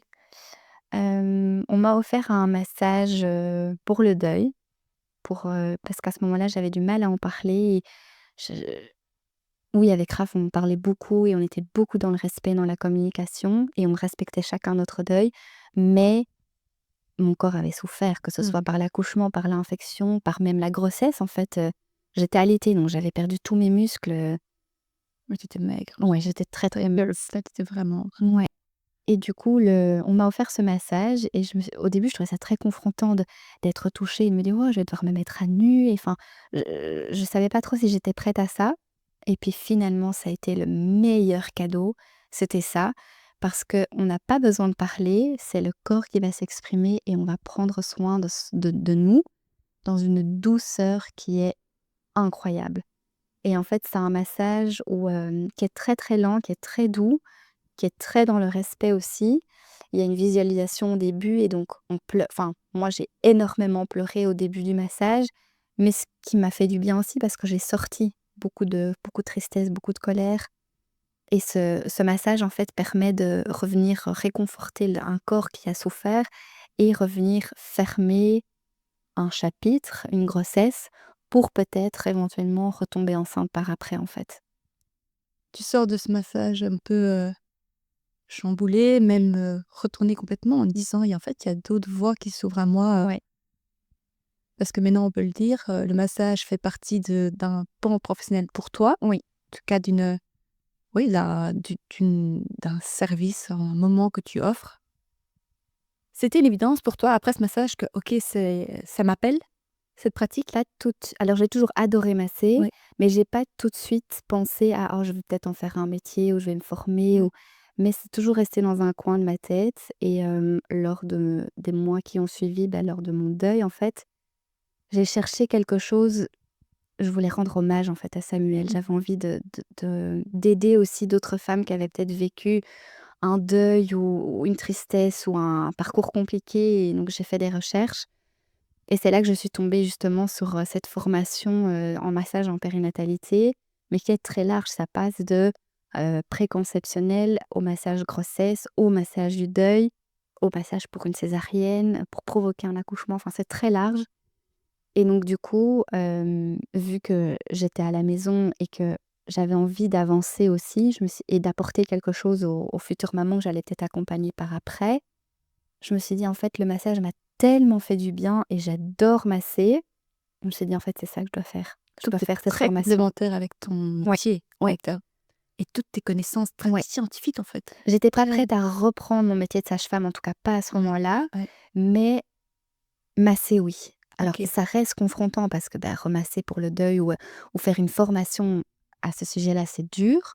J'en ai beaucoup, beaucoup pleuré aussi pendant la formation, mais je savais que j'étais au bon endroit. Oui, c'était thérapeutique pour toi. Oui et puis depuis le début, le signe de l'arc-en-ciel, c'est le signe de Samuel et chaque étape que je faisais, j'avais tout le temps un arc-en-ciel qui me suivait tout le temps et on a fait aussi un bijou, en mémoire de Samuel et quand on est allé chez cette créatrice, en sortant de là, il y avait un immense arc-en-ciel et on s'est regardé avec Raph, on s'est dit: «OK, on est au bon endroit, c'est ça». Il nous guide en fait et le massage, c'était pareil. Il m'a tout le temps guidée, il a tout le temps été avec moi et je l'ai fait pour lui. Je me suis dit: «C'est dur, mais je veux je veux lui rendre hommage de cette Mmh. façon-là, en fait». Oui, il t'offre un beau cadeau, hein. Il t'offre une pratique dans laquelle tu te retrouves, tu Ouais. te centres, et tu offres encore du bien aux autres, donc Oui. ça fait sens. Pour revenir à ton parcours à toi et tes projets d'enfant, Mmh. il reste là. Moi, Ouais. voilà, pour être totalement transparente avec, les auditeurs, aujourd'hui, c'est vrai que moi, je t'ai suivi durant tout ce parcours. Évidemment, moi, j'ai eu mes 2 grossesses, j'ai eu mes 2 enfants, durant toi, tes difficultés. Néanmoins, tu as toujours été, la plus, bienveillante et heureuse pour nous. D'ailleurs, je me souviens que je t'avais annoncé la grossesse pour Mathis, j'étais à 8 semaines. On était ici d'ailleurs chez toi. Et toi, tu venais de vivre, bon, c'était avec, les jumeaux, hein, cette difficulté-là. Mais, ça prouve la meilleure des amies, quoi. Tu vois? Quelqu'un qui est heureux pour les autres, alors que je sais qu'au fond de toi, tu devais vivre quelque chose de difficile. Néanmoins, donc tu te prends du temps pour toi, pour te retrouver. À quel moment tu te dis: «OK, on va réessayer une troisième fois»? J'ai attendu que physiquement j'aille mieux en tout cas, parce qu'il fallait vraiment que mon corps, guérisse de tout ça. Enfin, surtout l'infection, il fallait que ça passe, mon fer, fallait qu'il réaugmente. Enfin, il fallait que je règle d'abord certaines choses, physiquement. Oui, ton cycle, tu l'as retrouvé? Oui, OK. de suite. OK. Ça s'est revenu, très vite. Je prenais pas de contraception et on m'avait pas conseillé d'en prendre non plus, donc du coup, voilà, on m'avait même dit: «Vous recommencez quand vous le souhaitez et c'est à vous d'être prête. Si c'est dans le mois, si c'est dans un an, c'était à nous de voir». Il y avait pas de restriction en tout cas par rapport à ça. Il fallait attendre quand même les 6 semaines, parce qu'après un accouchement, on peut saigner encore pendant 6 Oui, semaines. et même plus, moi j'étais pas Ouais, autant. Et d'ailleurs, bête question, mais tu pas eu de montée de lait? si, Oui. catastrophique. C'est quoi, c'est le colostrum? Non. Même j'ai eu du colostrum, Moi, je l'ai eu très ça tôt aussi. C'était toi qui me disais, «Ah, mais ça peut arriver très tôt dans la ouais. grossesse». J'avais du colostrum, comme du miel qui sortait, Ben là, du jusqu'au coup, nez. vu qu'il y a un accouchement, bah, le corps il comprend pas, il dit: «Bah, il y a un bébé, il faut le nourrir» et à ce moment-là, on n'a pas donné de médicaments ou de Ah bon? enfin voilà, je voulais pas, on me l'a proposé à l'Homejal, mais j'ai pas voulu parce que j'étais déjà tellement faible, enfin fragile mentalement, que j'avais pas envie de Tu prendre étais déjà encore en plus, gavé de trucs. voilà, je voulais pas. Je me suis dit: «Bah, s'il y a montée de lait, je sais quoi faire, je gérerai ma montée de lait», voilà et pour le coup, j'ai eu vraiment une montée de lait carabinée le dernier jour à l'hôpital. Vraiment mes seins, c'était de la pierre, Mmh. et en fait, c'était confrontant et en même temps, j'étais là: «Mais le corps est Ouais, tellement mon incroyable». corps Enfin fonctionne. oui et je me dis: «En fait, tu vois, j'étais prête vraiment, mon corps était prêt à être maman», enfin et je trouvais ça injuste et en même temps, Tu c'était reconnaissante, trop sévère, mais reconnaissante. oui, mais Ça. j'étais aussi en même temps encore ça me raccrochait encore à Mmh. lui. Ah oui, Il c'est était l'hôpital. J'étais là, il est plus là, mais il est là. Enfin, Ouais. donc c'était très double. C'était douloureux parce que congestion, ça fait pas du bien. Mais en même temps, je me suis dit, bah, j'avais quand même cette petite voix qui me disait dans ma tête, s'il y a une prochaine grossesse, en tout cas, je sais qu'au niveau lait, je vais pas en manquer, quoi. Parce que je sais que j'avais une grosse montée de lait et ça coulait comme ça, quoi. Donc voilà, c'était mon petit truc dans ma tête. J'essaie de me rassurer par des petites choses, même si à ce moment-là, clairement, j'y pensais pas. C'était Samuel et personne d'autre. OK. Et je pense que bah, j'ai fait beaucoup, beaucoup de choses pour avancer dans mon deuil. Chacun le fait comme il le souhaite, mais moi, j'avais ce besoin de vraiment travailler en profondeur, sur ce deuil-là. Comment peut-être quelques tuyaux que tu peux donner à des personnes qui vivent un J'ai fait deuil? une retraite, par exemple, Oui, tu es où je suis partie. Oui, partie, sans raf. sans raf. Je lui avais demandé si ça le dérangeait et je suis partie une semaine entourée de femmes, reconnexion à la terre, à soi et c'était vraiment une retraite qui était axée sur le corps, l'âme et l'esprit et on m'a vraiment guérie, mais profondément, en fait. On m'a libérée de cette tristesse que j'avais et cette rage que j'avais au fond de moi, j'en voulais à la terre entière de ce qui m'était arrivé et j'en venais à même quand je voyais une femme enceinte, je pleurais, j'étais là: «Pourquoi elle a le droit et pas moi?» Enfin, j'ai accompagné tellement de mamans, pourquoi moi j'ai pas le droit à avoir ce happy ending dont je rêve depuis toujours? Oui, Et on donc n'en a c'était pas parlé, surtout tu avais une envie de d'accouchement, ouais, physio. physio, voilà, j'allais Mmh. dire holistique, mais non, physiologique, sans péri dans la mesure du possible, et cetera. Tu très ancrée, enfin, tu quelqu'un qui aime le yoga, tu aimes Ouais, vraiment être connectée, oui, je rêvais perché, non. et je rêvais d'un accouchement chez Oui, moi, dans un bain, oui, voilà, à la c'est ça. maison, quoi. Donc tu avais Mais déjà dû ça faire ce deuil-là, ouais. Ça, je après ça. savais qu'après le parcours de Samuel, où il nous avait dit d'emblée que j'allais plus jamais pouvoir accoucher par voie basse. Ça, c'était déjà dit, Ah! d'emblée. Oui, c'est vrai, parce qu'il y a une histoire de cerclage Ouais. interne. On va y venir d'ailleurs. Donc, tu te remets doucement en chemin, tu te dis: «OK, on va réessayer». Tu fais Et d'abord ta retraite, oui. ouais, je fais ma Tu clôt le retraite, chapitre, en oui fait. et je suis vraiment bien suivie par un psychologue qui m'a hyper bien aidée. Enfin, vraiment, Mmh. s'il y a un conseil, c'est psychologue, vraiment à fond. Mais surtout, moi, avec mon métier, il fallait que je trouve un juste milieu aussi de c'est mon deuil, c'est mon métier. Est-ce que tu vas retourner vers ton métier, oui ou non? Oui, c'est une grosse question, hein. Ouais, très, très grosse que à ce moment-là, je n'arrivais C'est pas à répondre Ouais, ouais. et je pense que je suis tombée enceinte, 6 mois après la perte de Samuel. Je suis retombée enceinte en juin. Je me sentais physiquement mentalement, alors, je peux pas dire que le deuil est fait à 100 parce qu'il fera toujours partie de notre vie. J'en parle ouvertement et enfin, là, quand on me demande combien d'enfants j'ai, je dis clairement: «J'en ai 2. Alors Samuel n'est plus là, mais c'est mon premier fils, donc voilà, je le dis et puis, il y a maintenant, notre petite Céleste, mais donc elle est arrivée enfin, en tout cas, je suis tombée enceinte en juin. Quel état d'esprit tu as là? Paniquée? Anxieuse? Je suis heureuse d'être enceinte. Je saute dans le lit avec mon test. Là, je n'ai même pas besoin de faire de mise en scène. Je filme rien du tout parce que je me dis: «On ne sait» enfin voilà, je réfléchis pas. Mais je fais mon test et je saute dans le lit et je dis à Raph, que je suis enceinte et on est hyper heureux. Mais très vite, j'ai ce côté de: «OK, quelle va être la grossesse maintenant?» Et donc là, par contre, c'est une grossesse à haut risque, d'emblée. Je suis suivie autant à Saint-Luc et en parallèle avec ma gynécologue, qui ne travaille pas sur Saint-Luc, parce que du coup, je dois être suivie par le professeur qui m'a suivie pour Samuel et ma gynécologue pour une grossesse classique. Et donc ils communiquent Mmh. entre eux, si besoin. Quel est le protocole mis en place pour toi? Ben là, du coup, moi, c'est vraiment un contrôle très rapproché et au bout de quand on exclut donc là, dès qu'on a passé le premier trimestre, là, on envisage un cerclage à nouveau, mais abdominal. Et dans mon cas, on fait plus de cerclage vaginal parce que on voit que mon col ne tiendra pas. Donc là, on parle c'est pour ça que du coup, il y a pas d'accouchement par voie basse possible parce via un cerclage abdominal, en fait, on vient ouvrir le ventre comme une césarienne. Donc du coup, on a déjà, en fait, on vient mettre un fil tout en bas de l'utérus et à la f et donc le point le Plus plus haut, ouais, du le col. plus bas de l'utérus, mais le plus haut du col de Mmh. l'utérus. Et donc en fait, même si on contracte, c'est impossible qu'il y ait une ouverture, c'est impossible. Peut-être le col externe et encore, mais le col interne, impossible Ouais, qu'il le bébé ne s'ouvre, sera pas sortir. impossible. Même si je contracte, même si la poche se rompt, bébé ne sait pas sortir. Donc ça, c'était un deuil que j'ai dû me faire parce que je savais que j'allais avoir une césarienne du coup. Et donc cette intervention-là, on me l'a fait au bout de 3 mois. Donc on exclut tout ce qui est malformation, les gros risques de fausse couche sont passés. Et donc du coup, on me fait le cerclage sous anesthésie générale. Aïe. C'est une petite anesthésie, Oui. quand même, mais parce qu'en fait, c'est assez délicat Ouais. comme opération. Mais le professeur ne me dit pas que ça réussit à 100 parce qu'il dit 100 médecine, on peut pas forcément dire. Mais il me dit 99,9. Il est confiant. Voilà, il est ultra confiant. Il me dit: «J'en ai déjà fait plusieurs, vraiment» et puis il est vraiment spécialisé dans ce domaine-là et j'ai entièrement confiance en lui. Je me sens vraiment en confiance et donc on me fait ce cerclage, tout va bien. Je pense que je dois rester, 3-4 jours à l'hôpital parce que finalement, c'est comme une césarienne, donc le Oui. taille enfin, on a cette cicatrice et c'est des douleurs comme une césarienne. Parce qu'en plus, on est enceinte, Oui, on coupe les mêmes, couches de les peau, mêmes je veux dire. mais on va juste pas dans l'utérus, on coupe OK. pas l'utérus. Oui, C'est vraiment juste la peau, les muscles, mais on va pas jusque dans l'utérus, vu que c'est oui. en bas de l'utérus qu'on met le fil et par contre là, c'était dur parce qu'enceinte, on peut pas prendre anti-inflammatoire, on peut pas prendre le même protocole que pour une césarienne. Donc j'ai survécu juste avec du Dafalgan.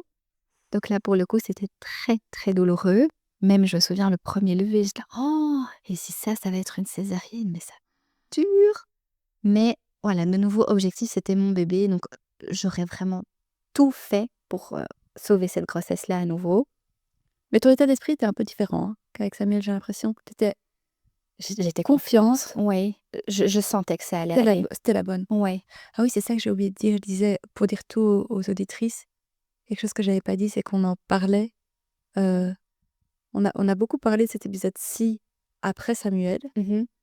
que tu avais un besoin de parler, Ah oui, oui, de oui. crier, de dire ton injustice. Mmh. Je pense qu'à ce moment-là, tu étais encore vraiment à fleur d Ouais. moins sereine que maintenant, tu vois? Moins Oui, oui, oui. et moi, j'étais là: «Non, c'est trop tôt pour moi».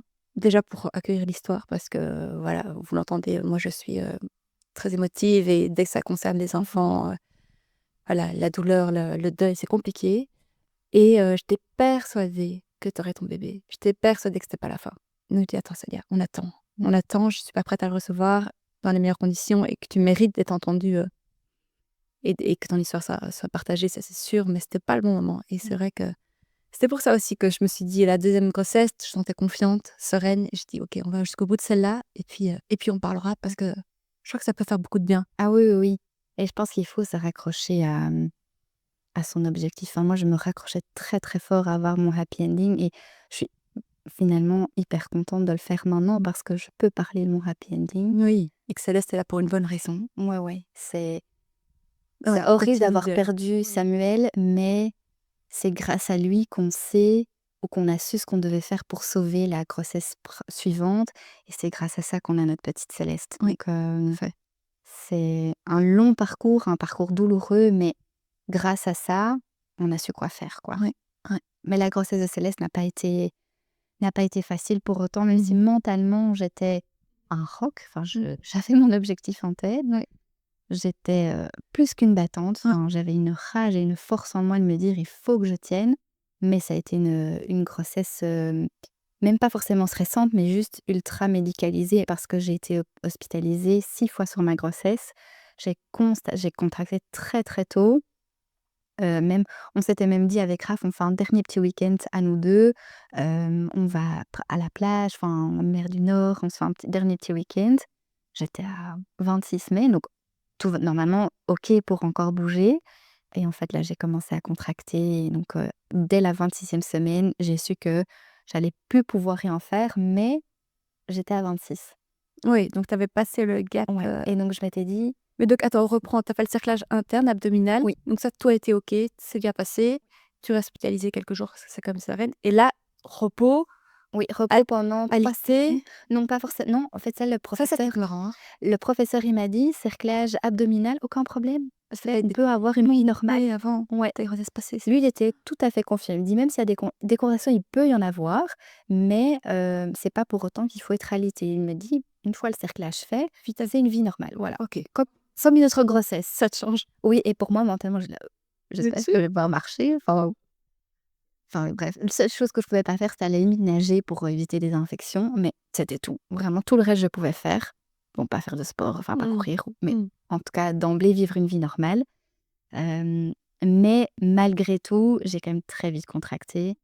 Mais voilà, je suis de nouveau, on me disait: «Vous êtes mince, vous avez un antécédent, du coup, c'est normal de contracter, mais vous inquiétez pas, bébé ne pourra pas sortir». Donc les semaines passent. La grossesse se passe relativement bien, mais j'ai été hospitalisée quand même très vite à mes 26 semaines pour contraction. Mais 26 semaines, je m'étais dit: «C'est bon, même si je dois accoucher maintenant, Oui, c'est je bien. sais qu'on peut le réanimer en Ouais. fait. Je sais que c'est bon et que c'est pas comme Samuel où on va me dire: "En fait, là, on peut rien faire"». Donc je bien sûr, c'était pas l'idéal, hein, d'accoucher à 26, il fallait attendre, mais mon bébé était viable et c'était tout ce qui m'importait. Mais je tiens bon, on ne doit pas me faire une césarienne, on me donne des médicaments pour arrêter mes contractions. Ils s'arrêtent pas complètement, mais j'en ai beaucoup moins quand même. Je retourne chez moi, je refais, plusieurs allers-retours à l'hôpital, dont un qui a été quand même, enfin une hospitalisation qui a été très, très stressante. J'ai accouché de Samuel le 6 janvier et en fait, j'ai été hospitalisée, l'année passée entre Noël et Nouvel An, pour une grosse, grosse crise de contraction. Et je suis persuadée que le corps a une mémoire parce que clairement mon corps s'est remis à contracter hyper fort les jours avant le 6 janvier. Et donc je suis chez moi à l'hôpital où là on ne fait pas d'accouchement prématuré, j'étais à 30 semaines. Et donc là on me dit: «Bah, Célia, qu'est-ce qu'on fait? Enfin, transfert ou pas? Est-ce que on attend?» Je me dis: «Je peux pas accoucher ici, donc transfert». Oui, Et on prend pas de risque, non, on va à Saint-Luc. ouais, donc on me transfère en urgence. Et là je me dis: «J'aurais tout vécu quoi, enceinte, enfin». Je coche tous les scénarios qui peuvent je pourrais écrire un livre de tout ce que j'ai vécu enceinte. Donc bref, on me transfère la nuit du 5 au 6 janvier et là je me dis même mes collègues me disent: «Ben, c'est peut-être dur, mais ce sera peut-être ton plus beau cadeau, c'est d'accoucher de ta petite Céleste le jour de Samuel». Et au fond de moi je dis là: «Non, non, je veux pas qu'elle ait la même date, enfin, je veux que Samuel ait sa date et je veux que Céleste ait sa date». Mais bon bref, si ça doit être comme ça, c'est comme ça et je serai prête. Et donc j'arrive à Saint-Luc Et donc, ils voient que je contracte toutes les 2 minutes, on voit que c'est fort, mais on me dit: «On fait rien, on attend. De toute façon, vous avez votre cerclage». Oui, de toute façon, le col, tu savais pas Même regarder si le col sera mouillé. ils pouvaient examiner, mais de toute façon, ça changeait rien vu que j'avais mon cercle, voilà. Mais c'est peut-être un signe d'accouchement si le col commence à se ramollir. Non, Non. tant que la poche était intacte, on m'avait dit: «C'est bon». Mais Super. le seul Subi truc, tes contractions. c'était Au moi moment qui où on devais te pousser oui, et en fait, il y a pas moyen. ouais. Donc là, j'étais là: «Bon, je suis à 30 semaines, je contracte fort, on ne veut plus rien faire. OK, je prends sur moi, j'attends». Et donc j'avais mis une pancarte de nouveau: 30 semaines, 1 jour, OK, 2 jours. Et tous les jours, on venait me faire des monitorings, on me disait: «Ah bah madame, vous contractez?» Je fais: «Oui, oui». «Vous le sentez?» «Non». C'était des vagues après vagues après vagues. C'était comme un monitoring à terme. Quand je revois maintenant, je me dis: «Comment j'ai fait pour supporter toutes ces contractions?» Alors heureusement, au bout de quelques jours, ça s'est un petit peu, atténué, je vais dire, et c'était un peu moins douloureux. Et donc au bout de, ouais, à 34 semaines, j'ai pu quitter l'hôpital. Parce qu'à un moment donné, je m'étais dit: «C'est bon, 34 semaines, Encore la l'accouchement. gros» oui, puis je m'étais dit: «La grosse prématurité, Elle est elle est passée. derrière moi. Donc si je dois accoucher maintenant à 34, c'est OK. Enfin 34 semaines, l'idéal, ce serait 37, mais 34, pour moi, c'était déjà une victoire. Et mon objectif, c'était 34. Donc je les avais atteints. Et j'avais dit au professeur: «Ben maintenant, c'est bon, je peux rentrer à la maison, même si je recontracte après, à nouveau, ben voilà, je sais qu'on fera ma césarienne et c'est tout». Enfin, mais donc je rentre à la maison et finalement j'ai tenu jusqu'à mes 37 semaines en ayant encore eu des épisodes, de beaucoup de contractions et beaucoup de douleurs. J'ai vraiment eu beaucoup, beaucoup mal tout le long de la grossesse, mais finalement on programme ma césarienne à 37 semaines Ouais, et là, 3 jours. ah, Victoire. soulagement. Ouais, Comment tu la vis celle-là, cette sirène-là? vraiment c'est une victoire. Alors Tu y vas en ayant c'est rendez-vous, donc tu sais que tu ouais, accouches, quoi. ouais, Ce qui est particulier, oui, et puis césarienne programmée. voilà, je suis sage-femme, je peux accoucher, j'ai ma césarienne dans l'hôpital où je travaille, donc je connais tout le monde, je suis dans un environnement que je connais, Quel bonheur. certes, je connais le protocole, mais je sais aussi qui va s'occuper de moi. J'ai ma gynécologue qui est là, enfin, qui est assistée par mon ancien gynécologue que j'adore aussi, enfin, j'ai ma sage-femme qui est une amie, enfin, vraiment, j'ai l'équipe de choc et de rêve, donc je suis hyper bien entourée, hyper sereine.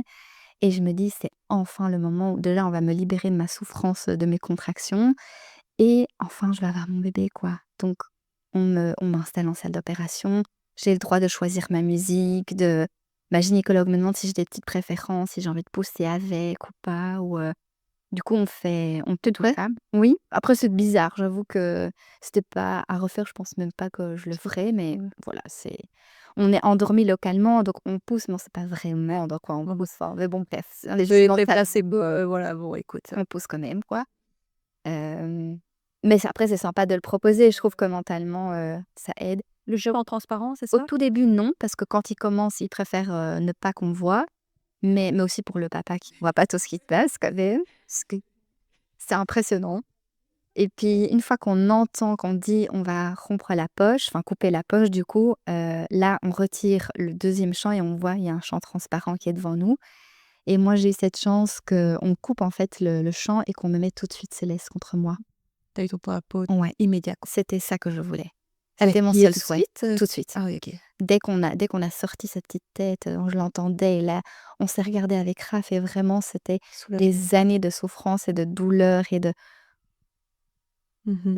j'en pleure même pas parce que c'était trop beau comme moment. C'est Accomplissement. ouais, un soulagement, une explosion d'amour. Vraiment, c'était le plus beau moment de notre vie. C'était Céleste qui était là et qui était enfin parmi nous, quoi. Tout ce parcours qu'on a vécu pas pour rien et la césarienne était archi douloureuse. Vraiment, pour le coup, j'ai beaucoup, beaucoup senti. Mais le fait d'avoir Céleste sur moi, c'était mon happy ending à moi, quoi. Ensuite, ton postpartum, comment tu le vis? Incroyablement bien.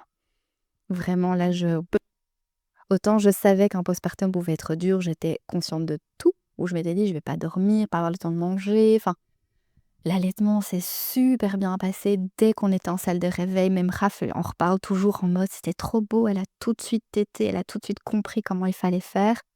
Et ça, c'était un gros avantage par contre d'être sage-femme, c'est que j'étais tout de suite à l'aise à tenir mon bébé, tout de suite Mmh. à l'aise dans les positions. Parce que pour une césarienne, c'est un Oui, peu plus c'est ça. compliqué parce qu'on a quand même mal et donc on ne sait pas tout de suite se mettre assise, donc on doit essayer de trouver des alternatives. Mais j'étais très vite à l'aise et ça faisait 9 mois que je pouvais pas beaucoup bouger, que j'avais mal tout le temps, où je m'étais dit: «En fait, là, maintenant, j'ai mon bébé, levez-moi tout de suite». Au bout de 6 heures, j'étais debout, j'étais au bout de mon lit. Le lendemain, on a retiré ma sonde vésicale parce qu'on a une sonde, vu qu'on ne peut pas aller encore se lever pour aller aux toilettes au début. J'étais tout de suite là en mode: «On me retire tout, je veux m'occuper de mon bébé, je veux marcher». Certes, ça fait mal, mais rien comparé à ce que j'ai vécu avant. Et puis j'ai mon bébé. C'était tout ce qui comptait, donc mon postpartum a été, hyper facile, enfin vraiment hyper beau. J'ai eu beaucoup de chance, autant que j'en ai chié enceinte, tant mon postpartum a été incroyablement beau. Puis il a fait j'ai accouché en février et il faisait beau. Oui. Il faisait froid mais beau, donc je pouvais très vite me balader. Enfin, j'étais tout le temps dehors avec elle en portage, l'allaitement, j'allaite encore toujours maintenant, j'adore ça. Mmh. Donc je trouve ça précieux. Oui, non, vraiment, je peux en parler que en bien. Alors oui, on est fatigué, je vais pas mentir, mais j'ai mon bébé, quoi. Ton retour au travail, comment ça Je s'est l'ai passé? repris au bout de 6 mois, donc j'ai vraiment voulu prendre 6 mois, donc j'avais droit à 3 mois de congé maternité, puis vu que j'allaitais, j'avais droit encore à 2 mois de congé Mmh. d'allaitement, puis j'ai encore pris un mois full congé parental et donc j'ai repris au bout d'un gros 6 mois et je trouve que c'était l'idéal. J'ai repris au tout début un peu oui, mi-temps pour revenir quand même en douceur, parce qu'en plus c'était en plein été, donc on sait qu'en été on a plus de boulot. Mais j'ai très vite retrouvé toutes mes marques. Même Comment faisait confronté à la tu vois, toi qui avais si peur de confronter de nouveau à la naissance, ouais, maintenant que tu avais Céleste, tu étais apaisée avec ça? oui, mais j'ai quand même demandé à ma responsable de pas tout de suite reprendre la salle d'accouchement. OK. J'étais pas encore prête à ça. Je me suis dit: «OK, la première étape, c'est la maternité et la néonatologie». Ça, il y avait aucun problème. Mais la salle d'accouchement, les accouchements où je me dis: j'ai quand même ce petit truc qui me dit: «Tu auras jamais cette chance d'accoucher par voie basse» et donc Mmh. je dois moi faire encore continuer ce deuil-là. Hem et donc du coup, je mets encore du temps à enfin là, même maintenant, je reprends seulement la salle d'accouchement. Après j'ai toujours adoré, hein, la salle, j'adore ce côté adrénaline et tout, mais Mmh.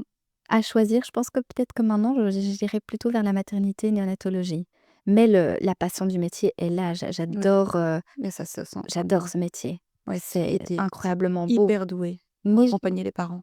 ouais, j'essaye du mieux que je peux, je suis très à l'écoute et je pense que maintenant que je suis maman, que j'ai vécu tout ce que j'ai C'est vécu, ça.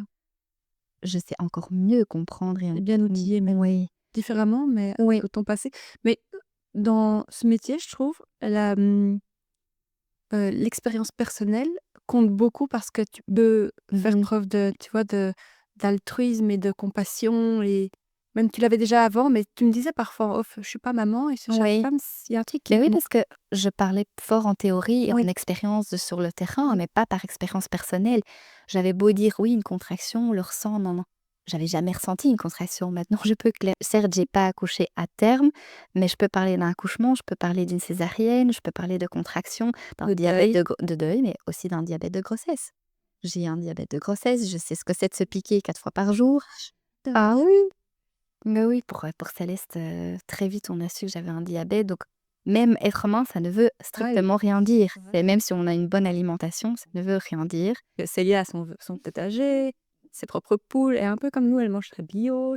On fait attention à notre santé et oui, tu es complémentée, tu es Oui, mais toutes mes collègues étaient: «Mais enfin, Célia, pas quel possible. diabète, c'est pas possible, Ah, quoi». comme quoi, tu vois? Ouais.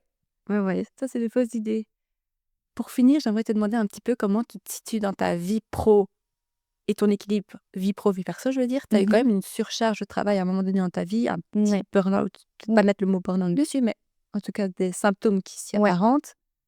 Ici, un peu une reconversion, en tout cas tu sens ta mission, ton équilibre qui se trouve un petit peu dans le massage aussi. Comment tu te vois dans le futur pour équilibrer tout ça? Mon idéal, vraiment mon rêve, ce serait de diminuer mon temps de travail à l'hôpital et de me lancer dans le massage périnatal et de le faire chez moi et de donc là, je suis en train d'essayer tout doucement de mettre tout ça en place. Mais voilà, après, avoir un bébé de 9 mois, c'est prenant, donc il faut trouver l'équilibre parce que travailler à 80 à l'hôpital, c'est avoir des horaires variables, c'est quand même être voilà, pour le moment, j'ai pas clairement pas de rythme. Mmh. C'est une fois un matin, une fois un soir, les week-ends, les jours fériés, c'est vraiment prenant. J'ai encore du mal à trouver une bonne routine parce que clairement, j'ai pas de routine vu que toutes mes semaines sont différentes. mais le massage est là et j'ai clairement envie de me lancer là-dedans. Et pour la formation, j'ai dû masser du coup pas mal de mamans, de futures mamans, de projets, grossesse, de deuil. Et les retours que j'ai sont ultra positifs. Et vraiment, même moi, je me nourris en fait en massant. Je sens que parce qu'on me pose la question de est-ce que ça te fatigue? Est-ce que c'est pas trop prenant? Et en fait, pas du tout. Je m'y retrouve complètement dans le massage et donc mon idéal, ce serait ça. C'est de garder quand même le côté sage-femme, mais à côté de développer, le massage et de pouvoir aider là où on m'a aidé moi, en fait, dans mon parcours. Merci Célia. Est-ce qu'il y a quelque chose que tu voudrais ajouter, partager avec l'audience aujourd'hui? Je dirais peu importe le deuil qu'on a, de juste, accepter de prendre le temps, en fait, de travailler sur ce deuil. Peu importe la façon dont on va travailler, mais de vraiment prendre le temps de le faire, c'est très important pour la suite.